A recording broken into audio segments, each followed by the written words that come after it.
क्या होगा अगर मैं आपसे कहूं कि हमारी पीढ़ी की सबसे बड़ी और विनाशकारी जंग एक झूठ पर लड़ी गई थी? एक ऐसा झूठ जिसे करोड़ों लोगों ने सच मान लिया था, और उस झूठ की कीमत लाखों मासूम जिंदगियों ने चुकाई थी। आज हम उस कहानी के पन्ने पलटेंगे जिसे हमसे छिपाया गया था। हम जानेंगे 2003 के इराक युद्ध का वो असली सच, जो हथियारों से नहीं बल्कि तेल, डॉलर और सत्ता की स्याही से लिखा गया था। दोस्तों, साल 2003 की वो तस्वीरें आज भी हमारे जहन में ताज़ा हैं। पूरी दुनिया की नज़रें एक देश पर टिकी थी, इराक। हमें बताया गया कि इराक के तानाशाह सद्दाम हुसैन के पास वेपन्स ऑफ मास डिस्ट्रक्शन यानी महाविनाश के हथियार हैं। हमें बताया गया कि ये हथियार पूरी दुनिया के लिए खतरा हैं। 9/11 के हमलों के बाद अमेरिका और उसके साथी देशों ने आतंकवाद के खिलाफ एक जंग छेड़ दी थी, और हमें यकीन दिलाया गया कि सद्दाम हुसैन भी इसी आतंक की एक कड़ी हैं। मीडिया में दिन रात एक ही बात चलती थी। इराक के नक्शे पर लाल गोले बनाए जाते थे। एक्सपर्ट्स बताते थे कि कैसे कुछ ही मिनटों में ये हथियार दुनिया के किसी भी कोने में तबाही मचा सकते हैं। एक डर का माहौल बनाया गया, एक ऐसा माहौल जहां जंग ही एकमात्र रास्ता नजर आ रहा था। और फिर 20 मार्च 2003 को वो हो गया। ऑपरेशन इराकी फ्रीडम के नाम पर इराक पर हमला कर दिया गया। आसमान से बम बरसने लगे, जमीन पर टैंक दौड़ने लगे। दुनिया ने अपनी टीवी स्क्रीन पर इस जंग को लाइव देखा। सद्दाम हुसैन की सरकार कुछ ही हफ्तों में गिर गई, उनकी मूर्तियां गिराई गई, जश्न मनाया गया। कहा गया कि इराक को आज़ादी मिल गई है, दुनिया को एक बड़े खतरे से बचा लिया गया है। लेकिन कहानी यहाँ ख़त्म नहीं होती है, बल्कि असली कहानी तो यहाँ से शुरू होती है। महीने गुजर गए, साल गुजर गए।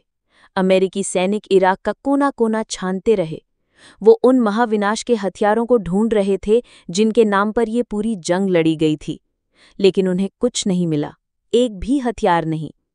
जो सबसे बड़ा सबूत था, वो कभी था ही नहीं। तो फिर सवाल उठता है कि अगर हथियार नहीं थे, तो इतनी बड़ी जंग क्यों लड़ी गई? क्यों एक देश को तबाह कर दिया गया? क्यों लाखों लोगों को मौत के घाट उतार दिया गया?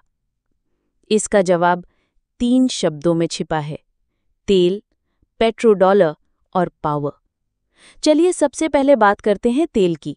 इराक दुनिया के उन चंद देशों में से एक है जिनके नीचे तेल का अथाह समंदर बहता है। सऊदी अरब के बाद इराक के पास दुनिया के सबसे बड़े तेल भंडार थे, और ये ऐसा तेल था जिसे निकालना बहुत आसान और सस्ता था।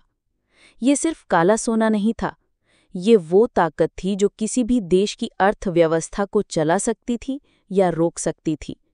सोचिए, अगर दुनिया की दूसरी सबसे बड़ी तिजोरी की चाबी आपके हाथ लग जाए, तो आप कितने शक्तिशाली हो जाएंगे। ये जंग इराक को आज़ाद कराने के लिए नहीं थी, बल्कि उसके तेल के कुओं पर कब्जा करने के लिए थी। ये एक कड़वा सच है, लेकिन कई बड़े अधिकारियों ने इसे दबी जुबान में स्वीकार भी किया है। अब आते हैं दूसरे और शायद सबसे बड़े कारण पर, पेट्रोडॉलर। ये शब्द शायद आपने कम सुना हो, लेकिन यही वो असली खेल था जिसने सद्दाम हुसैन के अंत की कहानी लिख दी थी। इसे आसान भाषा में समझिए। 1970 के दशक में अमेरिका ने एक ऐसी व्यवस्था बनाई जिसके तहत पूरी दुनिया में तेल खरीदने और बेचने के लिए सिर्फ एक ही करेंसी का इस्तेमाल होगा, अमेरिकी डॉलर। इसे ही पेट्रोडॉलर सिस्टम कहते हैं। इस सिस्टम ने अमेरिका को अकल्पनीय आर्थिक शक्ति दी, क्योंकि अगर किसी भी देश को तेल खरीदना है तो उसे पहले अमेरिकी डॉलर खरीदने होंगे। इससे डॉलर की मांग हमेशा बनी रहती है और अमेरिकी अर्थव्यवस्था दुनिया की सबसे मजबूत अर्थव्यवस्था बनी रहती है। ये अमेरिका का सबसे बड़ा हथियार है, किसी भी मिसाइल या बम से ज्यादा ताकतवर। अब सोचिए, अगर कोई इस सिस्टम को चुनौती दे दे तो? सद्दाम हुसैन ने यही किया था। साल 2000 में सद्दाम ने एक ऐसा ऐलान किया जिसने वॉशिंगटन में खलबली मचा दी। उन्होंने कहा कि इराक अब अपना तेल डॉलर में नहीं बल्कि यूरोप की नई करेंसी यूरो में बेचेगा। ये सिर्फ एक बयान नहीं था, ये अमेरिकी आर्थिक साम्राज्य के दिल पर हमला था। अगर इराक यूरो में तेल बेचना शुरू कर देता और दूसरे देश भी ऐसा ही करते, तो डॉलर का खेल खत्म हो सकता था अमेरिकी अर्थव्यवस्था ताश के पत्तों की तरह ढह सकती थी। सद्दाम हुसैन ने महाविनाश के हथियार बनाए हों या नहीं, लेकिन उन्होंने अमेरिकी डॉलर के वर्चस्व के लिए सबसे बड़ा खतरा जरूर पैदा कर दिया था, और इस खतरे को खत्म करना जरूरी था। इस बात का सबसे बड़ा सबूत खुद अमेरिका के सबसे बड़े आर्थिक अधिकारी ने दिया था।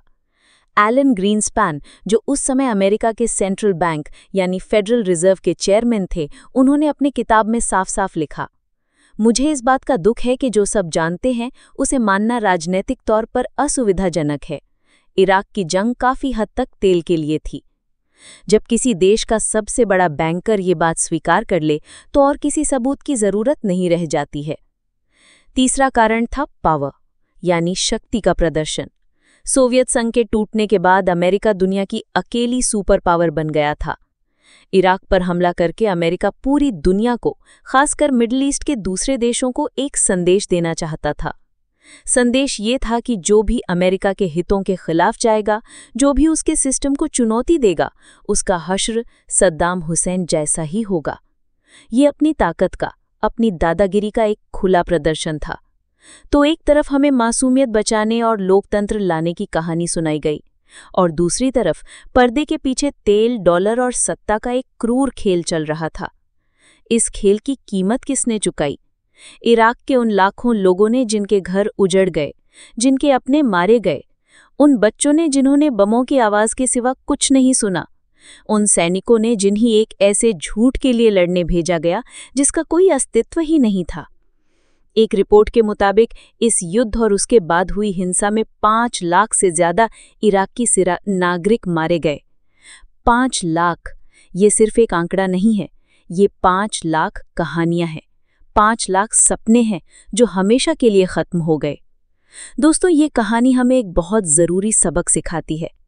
ये हमें सिखाती है कि जो हमें दिखाया जाता है ज़रूरी नहीं कि वही सच हो। सत्ता और मीडिया मिलकर एक ऐसा नैरेटिव बना सकते हैं जो सच से कोसों दूर हो। इसलिए सवाल पूछिए, हमेशा सवाल पूछिए।